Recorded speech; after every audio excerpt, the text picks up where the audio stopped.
Welcome to Readster life. Readster life में खुश आमदीद।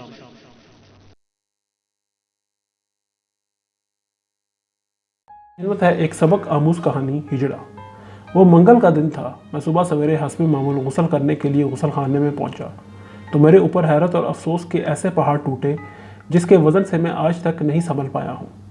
अपने जिस्म पर गैर मामूली तब्दीली देखकर कभी मैं आईने को साफ करता था और फिर कभी दीवानावार अपनी आंखें धोता था, लेकिन नसीब का लिखा कब पानी से धुला करता है। 15 साल बाद आज पहली दफ़ा मैंने अपने सीने पर लड़कियों वाले आसार देखे थे। छोटी उम्र में इस बदलाव को अपना मोटापा समझता था। आज अपने सीने पर इस वाज़ेह फ़र्क को देखकर मैं जान चुका था कि ये मेरा मोटापा नहीं बल्कि मेरी किस्मत का एक सितम है। हाँ, मैं एक हिजड़ा था। मुझे अपने दोस्तों के कसे हुए सारे जुमले याद आने लगे जिन्हें मैं मजाक में धुआं की तरह उड़ा दिया करता था। मुझे मेरे दोस्तों के बहुत सारे जुमलों का मतलब आज समझ आने लगा कि वो मेरे बात करने के अंदाज़, चाल ढाल, पहनने ओढ़ने के तरीके, गर्ज के मेरी हर बात का मजाक क्यों उड़ाया करते थे। 25 मिनट गुजर जाने के बाद भी मेरे हाथ पाँव पर कपकपी तारी थी। मेरी खूबसूरती आज मेरे सामने एक बदसूरत हैवान का चेहरा पेश कर रही थी। दिल तो चाह रहा था कि अभी रेजर उठाकर हाथ की नस ही काट लूँ, और यही करने भी वाला था कि माँ की आवाज़ अचानक कानों में पड़ी। अशरफ पुत्र नहा रहा है या पाए बना रहा है। माँ की आवाज़ सुनकर उसका चेहरा सामने आ गया और आंसू भरी आंखों में मैंने गुस्ल किया और खामोशी से स्कूल की तरफ रवाना हो गया। स्कूल घर से सिर्फ 10 मिनट की दूरी पर था, इसलिए पैदल ही चला जाता था। आज भी स्कूल की तरफ उसी रास्ते से ही जा रहा था, लेकिन सब कुछ अजनबी सा मालूम हो रहा था। दिमाग में अफसोस और शर्मिंदगी के ख्यालों ने कोहराम सा मचाया हुआ था। अपने आप से ही शर्म और घिन आ रही थी। हिजड़ों के साथ होने वाले मजाक, ज़्यादतियाँ और बदसलूकी का सोच कर दिल खून के आंसू रो रहा था। स्कूल के दोस्तों को ये पता चल गया तो क्या सोचेंगे? कौन बैठेगा मेरे बराबर में? मुझे भी लोग पत्थर मारेंगे तो? इस कश्मकश में मुब्तला था कि स्कूल आ गया। किताबों और कॉपियों में मुझे चूड़ियाँ और मेहंदियाँ नज़र आ रही थीं। क्या मैं भी सिग्नल पर खड़े दूसरे हिजड़ों की तरह भीख मांगूंगा या फिर शादियों में बेहया रक्स कर कर अपनी दाल रोटी कमाऊंगा? क्या मेरा जिस्म भी जिना की आग में जलेगा या कोई हरामी कहकर जिंदा दफना देगा? शर्म से ज़्यादा अब मुझे इस भयानक मुआशरे से खौफ आ रहा था। स्कूल का वक्त कब ख़त्म हो गया मुझे पता ही ना चला। मैं फिर से सर झुकाए और गहरी सोच में गर्क अपने घर की तरफ रवाना हो गया। किसे बताऊं या किससे मदद मांगूं, कुछ समझ ही नहीं आ रहा था। अब्बा कमज़ोर दिल के इंसान हैं और एक संजीदा हार्ट अटैक का सामना कर चुके हैं। अगर उन्हें बताऊंगा तो शायद वो इस सदमे से ही अपनी जान खो बैठेंगे। नहीं, मैं कातिल नहीं बन सकता, वो भी अपने ही बाप का। ये जुमला बुड़बुड़ाते हुए मैंने इस ख्याल को अपने दिल से सदा के लिए तर्क कर दिया। अम्मा को बता देता हूँ। माँ तो सब संभाल लेती है, लेकिन माँ के सामने ये बात कैसे और किन अल्फाज में कहूँ?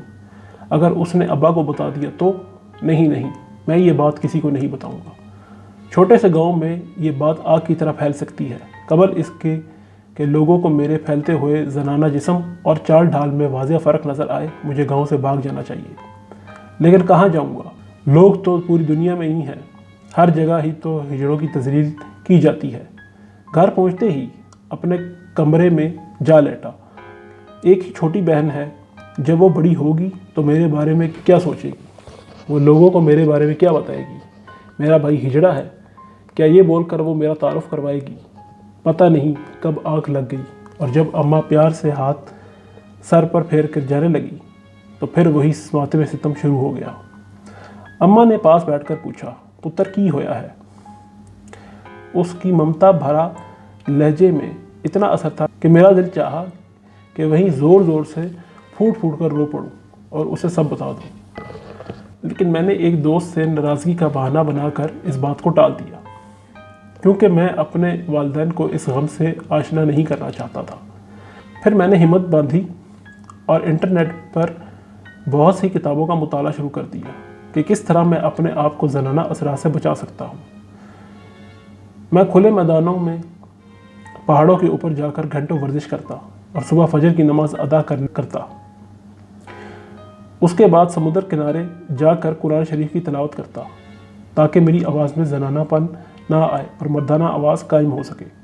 मेरे घर वाले इस गैर मामूली तब्दीली को देखकर बहुत हैरान थे और परेशान भी।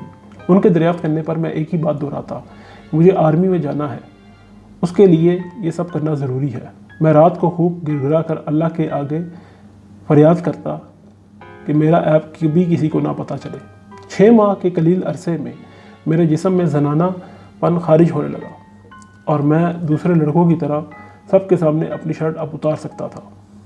मैं रोज़ 2 घंटे पैदल चलता और इस बात का ख़ास ख्याल रखता कि मेरी चाल ढाल से जनानापन ज़ाहिर ना हो। अपने जमा किए हुए पैसों से मैंने एक कैमरे वाला मोबाइल ख़रीदा ताकि मैं कैमरे के सामने बोलूं और उसे रिकॉर्ड कर सकूं। फिर मैं उन रिकॉर्डिंग्स को बार बार देखता और अपनी गलतियों में इम्प्रूवमेंट लेके आता। ख़ास तौर पर अपनी आवाज़ को मुकम्मल तौर पर मर्दाना बनाकर रिकॉर्ड करता। मैं ज़्यादातर किताबें पढ़ता क्योंकि मुझे वीडियोस बनाने के लिए अच्छी उर्दू और ज़्यादा मालूमात चाहिए थी। अब मैं जब भी अपने दोस्तों में बैठता तो मेरी आवाज़, लफ्ज़ों की अदायगी, साफ़ उर्दू से वो बहुत मुतासिर होते। मेरे दोस्त अब मेरा मजाक उड़ाने की बजाय मेरी शख्सियत से मरूब होने लगे थे।